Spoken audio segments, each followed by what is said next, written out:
Star Wars The Last Jedi has proved to be a pretty decisive movie amongst fans. While others are praising Rian Johnson's direction for the franchise, others are finding it hard to swallow the pill. Nonetheless, let's talk about the good and bad of Episode 8. Hi guys, my name is Jobi-Wan and welcome to a channel in a galaxy far, far away. If you're finding me for the first time, I do Marvel, Star Wars, and DC videos. Hit that subscribe button with notifications on to be on alert for future videos. So this is going to be a spoiler review as the title implies. If you haven't seen the movie, go watch my non-spoiler review and come back to this video once you've seen the movie. First off, Luke was dealt with different than what fans expected and or wanted. I was expecting him to be, sure, Rey, I'll train you, but seeing that he trained an entire generation of Jedi and they all got wiped out, he's not as enthusiastic about training a new Jedi. Partially, his refusal to train Rey comes because he's seen the raw strength Rey possesses when he trained Ben, and it was revealed that Luke saw Ben turn to the dark side. He saw it in his training, and one night he took a look into his future and saw that Snoke had already seduced him. So in that moment of fear, he chose to kill him. He ignites his lightsaber, but then he takes a moment to realize what he's about to do, but it's too late because Ben sees Luke with his lightsaber. He reaches the moment wrong and takes his lightsaber, and boom, Ben turns to the dark side, kills some Jedi, and takes some with him. Now, it took some time to think, is this really how Luke would have reacted based on Episode 6 Luke Skywalker? He saw Darth Vader as redeemable. Was he really about to kill his nephew because he saw his future? At the end of it all, I feel like this was an easier way of saying this is how Ben becomes Kylo Ren and making it Luke's fault without making it, really long and exaggerated. This was the shorter and simpler way of explaining this moment. Would I have liked a longer and more complex backstory? Yes, but what I got is good enough. I'm on Luke's side only because he regretted his decision the moment he ignited his lightsaber, and after that, everything went downhill from then on. So Luke doesn't want to train another Jedi, especially Rey, because she reminds him of Ben, and he fears that the same thing will happen again, which is failure. He even mentions something about the Jedi's legacy, which is failure, and now Luke has contributed to that legacy. And so in order for the legacy to end, in order to stop Jedi from failing again, he believes that Jedi should end and become a thing of the past. Overall, I really enjoyed Luke's arc. It was different than what you'd expect, and that's what makes it great. Everything about this movie is different from what you'd expected, and the fact that people are debating about it, this was good, no, this was crap. It's somewhat good. It creates a conversation and moves the franchise into a fresher territory so that it can evolve into something greater. This movie has elements of both Empire and Return of the Jedi, so you can't really look at Episode 9 and be like, this will look like Return of the Jedi. It could, emphasis on could, because you never know. It could look completely different from Star Wars movies of the past, and that's something that I'm actually excited about.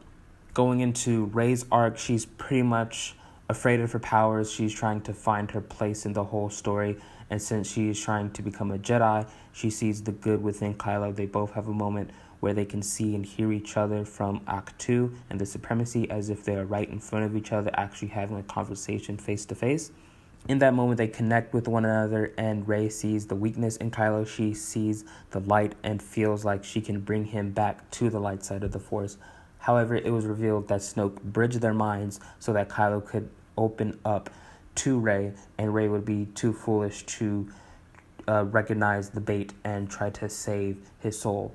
Travel to supremacy only to get captured so that Snoke can learn of Luke's whereabouts. And now let's talk about Kylo's arc. He's still conflicted inside with, the light side and the dark side, and he's sort of self-doubting himself about, whether he belongs on the dark side, whether he has the stomach to be on the dark side. I wouldn't say that he necessarily totters back and forth on the light side and the dark side, more of, struggling to grasp the reality that, is this the path for me? Is the dark side the path for me? He doesn't really contemplate about joining the light side again, if that makes sense. The line that he says, and it's sort of his mission statement throughout the movie, is to let the past die.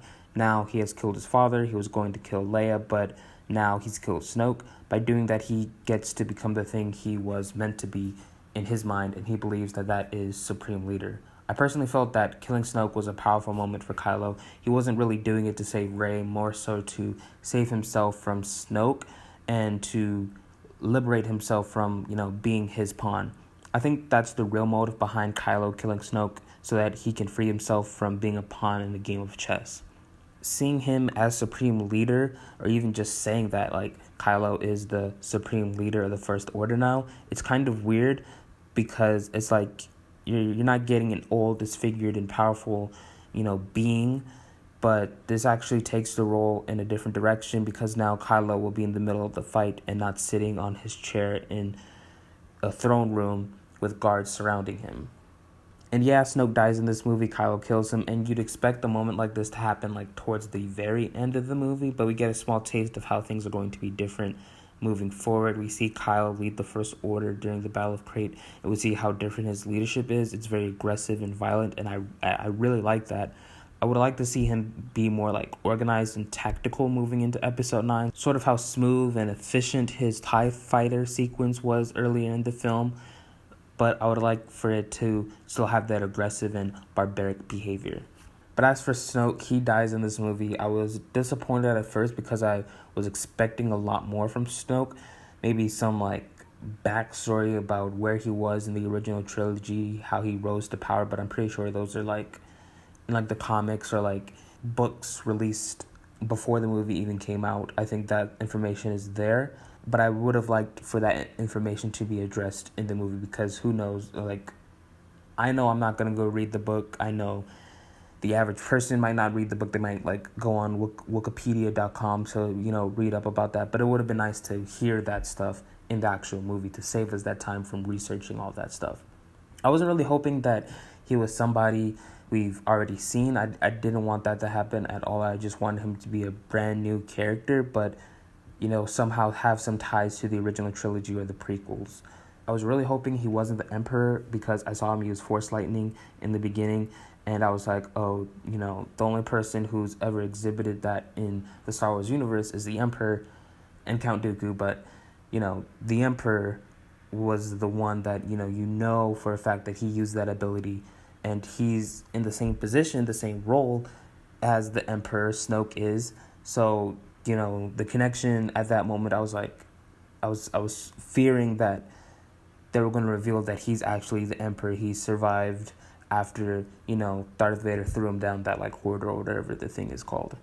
But, he actually turned out to be a nobody, so I was a little disappointed that Snoke died at first, as I said before, but his death only means that Kylo can progress as a character, and I'm a lot more excited about that. Honestly, I was glad that they took that direction because, it pushes Kylo Ren to a whole nother realm. You also have to realize that he was established as a very powerful character, probably too powerful. He was too powerful for Rey to deal with by herself, so he definitely had to go just to make it fair for Rey and also to not make it seem like Rey's on the same power level as Snoke. And I think if like Rey fought Snoke and won in this movie, I think that would have just been ridiculous. The mystery of Rey's parents was revealed, and apparently her parents are nobodies. They're not important, and I actually have 2 points that I want to address about this. First, The Force Awakens made it seem like Rey was Luke's daughter. At least that's the theory I believe. I know everyone else has their own theories that she was Han's daughter or Obi-Wan's like granddaughter, but I felt like it was Luke. You have the lightsaber where it calls to her because it's probably her family's lightsaber if she is a Skywalker. Everyone was like, who's the girl? Who's the girl? Snoke was even like, if this girl is who she really is, Kylo, bring her to me. So it seemed like Rey was a Skywalker and she was a very important character, therefore making her Skywalker.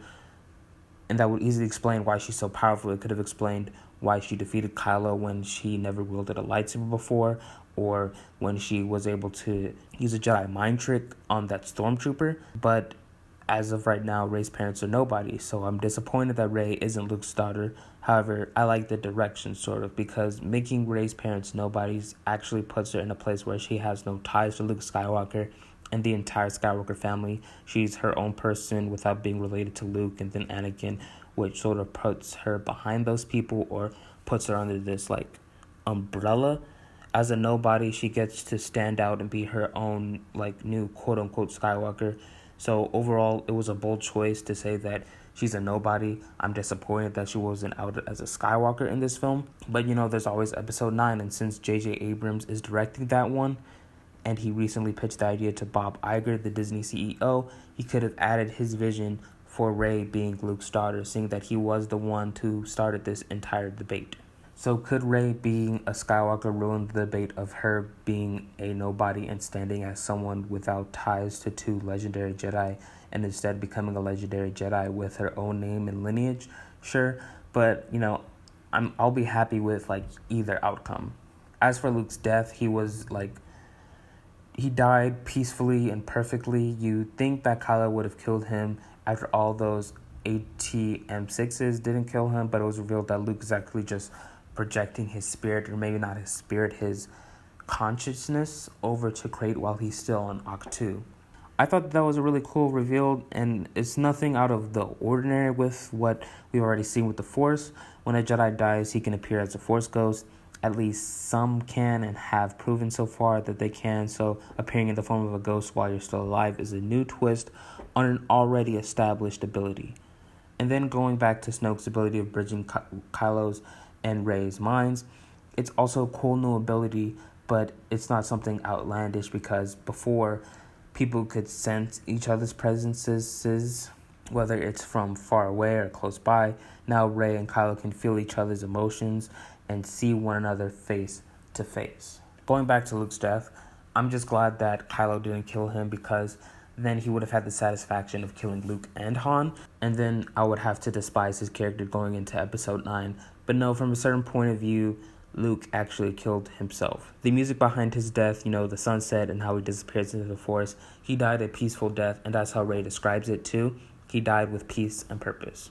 As for the Resistance, the plot that was going on for them, which I liked a lot, is the spark is dying, their ship is running out of fuel, and if they don't escape soon, they'll all be wiped out. So figuratively and literally, the Resistance is running out of fuel. Poe had a really great story arc where he evolves from being this impulsive and risk-taking pilot to a leader who sees a bigger picture and a better solution than just blowing stuff up. There's also tension amongst Poe and Admiral Holdo because Poe can't see the bigger picture with their plan, which was to send transports, giving the First Order the illusion that everybody's still on the ship because they weren't tracking small ships, they were tracking the entire ship as a whole while they escape onto Crate. Overall, I believe that Poe was a really great standout, mostly because he didn't have much story in The Force Awakens, but he's definitely had the clearest and best character development than any of the characters in this movie. I especially loved Admiral Holdo as well, just because of the tension between Poe and her. They both don't see eye to eye, so Poe having a antagonist, even though they're both protagonists, was really great. And I thought that, having Admiral Holdo was a great way of showing Poe how to grow as a leader. Admiral Holdo was his obstacle, and he overcame that, sort of. But he learned his lesson basically at the end of the movie that, it's more than just blowing up stuff. Sometimes you have to retreat and fall back and think of the greater picture or the next day, stuff like that. The third act also plays more into the Resistance plot. I said that it shifted the momentum of the film from Rey and Kylo to the Resistance, but not so much anymore. I'd say that their storyline ends when they split Anakin's lightsaber, and then it jumps to conclude the plot of the Resistance. They've escaped the First Order in space, but Benicio del Toro's character gave away information that the ships fled, the bigger ship, the bigger Resistance ship. So now they have a problem that the First Order knows where they're going, so they have to resolve that conflict altogether now. So that battle makes more sense. And then you also have Luke coming in to distract the First Order by doing the thing he found ludicrous, like he said in the beginning of the film, which was to stand up against the First Order and face them with a laser sword. And by doing this, the Resistance can flee and live to fight another day. So the third act, I originally said that it really shifted the momentum of the movie, but after seeing this film a third time, I think that the third act was really great and a really great way to finish up some of the stuff that they started in this film for the characters at least. The Kylo and Luke moment was a really good scene, and then at the end where everyone is together on the Falcon, it's a bittersweet moment because they've been reduced to a smaller number. There's still hope to rebuild and grow though, but still you have the overwhelming threat of the First Order being controlled by an impulsive and violent teenager or young man, however old Kylo Ren is in this franchise. Also, I liked when Kylo picked up the dice and found out that they were fake as well, but then he sensed Rey, and Rey sensed him too. And it was like sort of like a moment where it's like, until we see each other again, that kind of thing. But they didn't actually say that. It just felt like they were saying that to each other. And I thought that that was great.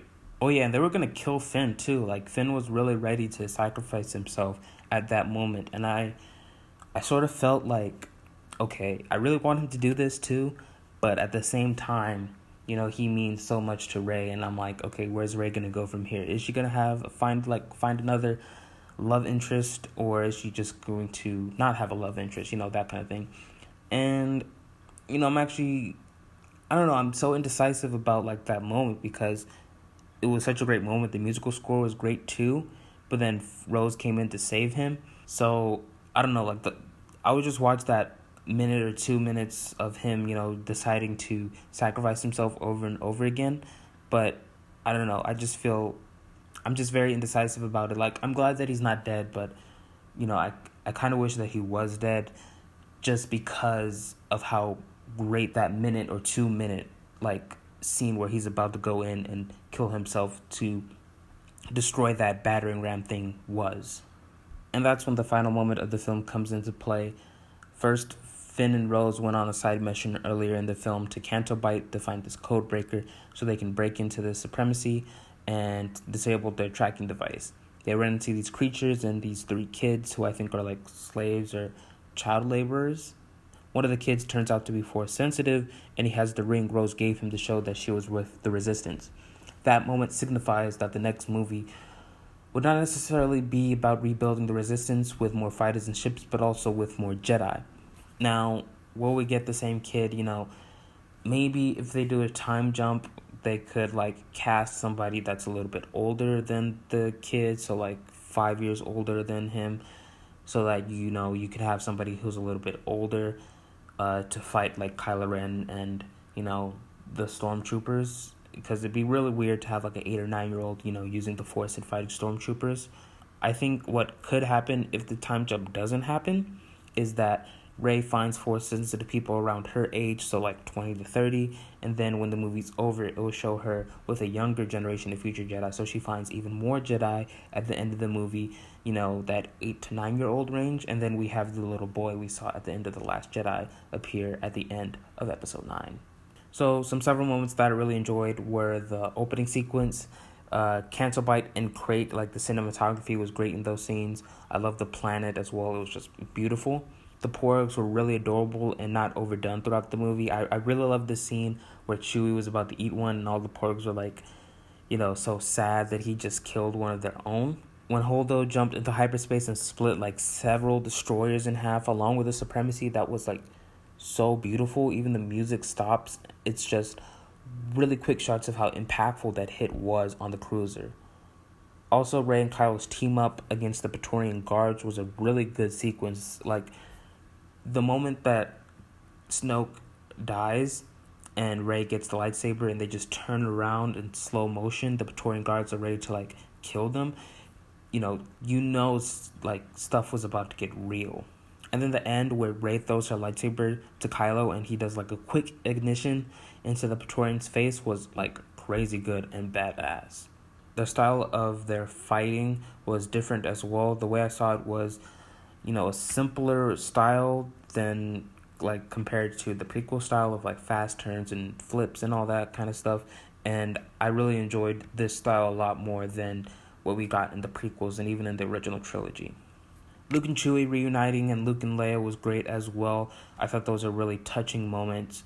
I really felt the impact and the connection of like Luke and Leia reuniting on screen for the first time. The third time I saw this movie. But the scene that I really enjoyed the most was Luke and R2. It's like when a person reunites with a dog, and droids are considered dogs in this universe, so there's that. Luke's voice even elevated and went a little higher when he recognized R2, and overall, that moment was really cute. Seeing Luke reunite with his old friend and companion and seeing them still have the same chemistry from the original trilogy, warmed my heart. There's also the Yoda and Luke reunion, which was really good and felt appropriate according to the plot. Like, Luke is conflicted about burning down the Jedi legacy, ending this idea about the Jedi altogether. and Yoda comes in and he's like, you're right, it's time that Rey moves forward and redefines the Jedi Order and their name to something greater than what we could have accomplished. The moment had a huge Empire Strikes Back vibe when Luke and Yoda first met and trained. Even the musical score behind it as they looked at the burning tree was like pure perfection. As for Yoda summoning a lightning bolt to destroy the tree, I didn't find a reason to be against it. I didn't really read too much into it. I didn't flip out at it when I first saw it. I just consumed it but didn't react to it. But it was really cool. That ability could hopefully be exhibited in a future Star Wars movie, whether it's Episode 9 or like the new Rian Johnson trilogy from a Jedi or dark side user who's still alive. I would really want to see someone control the weather, and I would like for Kylo to do that. I think he'd be the perfect person, just straight up like summon a massive storm that kills a bunch of people, or just summons lightning out of nowhere. That'd be really cool. Now for some of the things that didn't work for me in this movie. You have your opinions on what you didn't like, but here are some of the things that I disliked. The Resistance plotline was good. I mentioned that earlier on in this video. It's just that it took so much time away from Rey's arc, and I wish that there was more time given to her arc, because it seemed to like explore so much more into the Force and sort of twist some things about it, and create these new things that we've never seen before. And I would really like to see more of that, and even more explanation and exploration of that stuff. There's also the Finn and Rose side mission. I felt like when they were on Canto Bight trying to find the code breaker, it really dragged the momentum, and even their escape when they were riding on those like little horse thingies. I don't even know what to call them. It just really dragged the momentum of the film, and that's a nice way of me saying that, it was boring. The DJ character was probably my least favorite character in this movie. I mean, like, what are the odds that you run into somebody who can hack into the supremacy in jail? But mostly the stuttering and the demeanor, plus the stuttering is alright because it adds like a uniqueness to his character, but his demeanor plus when he betrayed Finn and Rose all made me like the character less. Rose was alright. I don't have much to say about her other than she does step out of her engineering / mechanic role for the Resistance to a fighter. I won't say much about that kiss because that's probably not going to go anywhere.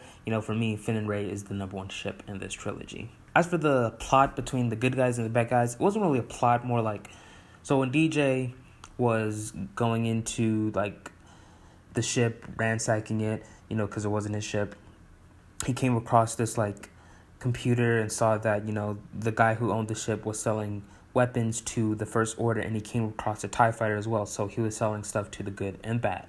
So that plot seemed like it felt like a good plot, but it came so like late in the film that it couldn't have been explored. So I mean, it could have been explored a little bit, but I don't know. I feel like it's a good introduction to have it in this film, but, there's always the potential of it not happening in Episode 9 because, Rian Johnson is not working on the film. It's J.J. Abrams, and he might not continue that plot line, So if Rian Johnson was still working on, if he was working on Episode 9, it would have been great to have that moment included in this movie and then have it carry on into Episode 9, but it's probably not the case, and I'm doubting that this plot line will come back again in Episode 9. The cave that Rey goes into when she sees herself in that infinite mirror thing felt like it could have gotten a better explanation to more specifically what the cave was and what that mirror was. Like, maybe the dark side resides on the island. I think that's what actually is going on. I think that's my interpretation, but I wish the movie confirmed that by saying, yeah, this is the dark side of the island. There are Sith ruins down here or something, because it seemed like it was tempting Rey to go down there and maybe not consume her with the dark side, but give her what she wanted, as Luke said, and then that would serve as a catalyst of temptation to join the dark side. Phasma was useless in this movie, but you can argue that since she's similar to Boba Fett didn't really have much to do in the original trilogy. But walking into this movie, you'd expect more from Phasma, regardless if she's similar to Boba Fett. But in the end, you get like one or two scenes. It was a pretty good fight scene, that one scene that she was in. But still, overall, I wish she was more involved throughout the movie. And then when she died in the end, she died with at least a good amount of screen time. In general, Leia, when she used the Force to pull herself back into the ship, at first I was shocked. And then I thought, okay, she's never really used her powers like this before. But there's a first time for everything. Her life was in danger, so that obviously kicked in that ability. But at the same time, you've never really seen a Jedi pull themselves to give off that, effect that they're flying. They have, ground to, jump off of and, soar a little bit. But, they come back down and land, so it's not like they're flying in the sky like Superman. But, there's no gravity in space, so she's giving off the illusion that she's flying. I'm just going back and forth on whether I loved it or whether I felt like it was out of place. I think the argument that there's no gravity in space so she can do that flying effect is the best argument for this. But I don't know. It's I know that Princess Leia hasn't really used the Force other than just sensing people or communicating with Luke, and giving her a moment like this was really a big step forward. It's just that it's still out of place for me. I don't know. But maybe the more that I watch it and think about it and synthesize it, I'll love it even more. Overall, I feel like the more I think about it and probably watch it again and again, this movie as a whole, not just this one scene with Princess Leia, I'll start to love more things about this movie than I did initially. And really, that's the solution I would say to people that aren't enjoying this movie or are hating on this movie. Just go watch it again and again. There are some good things about this movie. It's just that your expectations cloud your judgment, if I can say that. But yeah, that's definitely what's going on. You spent 2 years speculating on this movie, what's going to happen, what's not going to happen. And then you go into the movie, it's a completely different movie than what your expectations were, and you're let down, and then you hate it. It's good to speculate on things. There's nothing wrong with that. It's just that, when your expectations are let down, you should just accept that and, accept what the movie you got. Accept the movie that you were given. And you can critique what you liked and what you didn't like. And that's okay. That's perfectly okay. But other than that, that concludes this video. It's been way too long. But here's my question for you guys. What are your thoughts on The Last Jedi? Leave them down in the comments below. And be sure to subscribe for more Star Wars videos. I'll try to do an Easter egg video next. And then some bonus videos on what I think could happen in Episode 9. Here I am speculating after giving a small lecture about how speculation and expectations, just forget it.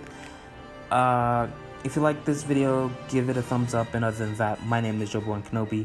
May the Force be with you, and have a marvelous day from the LA to the DC.